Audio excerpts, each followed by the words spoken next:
Like healthcare and hockey, multiculturalism has become a defining symbol of Canada and something that we're extremely proud of. But despite this pride, certain ethnic groups in Canada continue to experience poorer health, even after controlling for variables like age, gender, and socioeconomic status. Instead, it might be more helpful to look at other factors. In particular, psychosocial forces like social capital may predict the relationship between ethnicity and health. And it's this relationship between ethnicity, social capital, and health that is the central focus of my thesis. Social capital can be defined by its three component parts. Civic engagement refers to the actions that we take to address issues of public concern.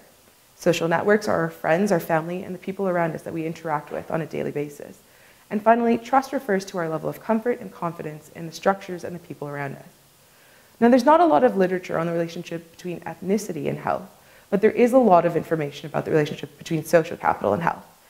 In particular, the 1901 work of Emile Durkheim was the first to show that society-level factors, like a lack of connectedness between people, could influence an individual's health, and in particular, their risk for suicide. Since then, empirical evidence from more than 140 independent studies has shown that social capital significantly predicts mortality and morbidity.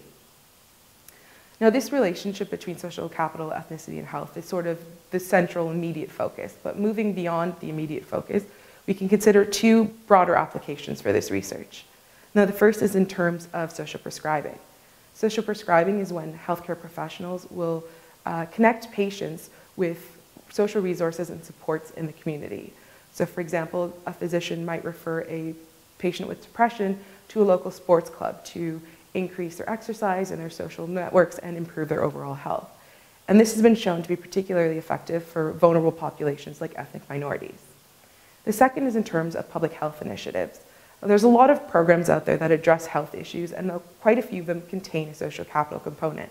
But not a lot of these programs are evaluating them or even including them when they're doing their analysis of the program outcomes. So to sum this all up, my hope is that this research will improve health equality in Canada and lead to better health for everyone in Canada.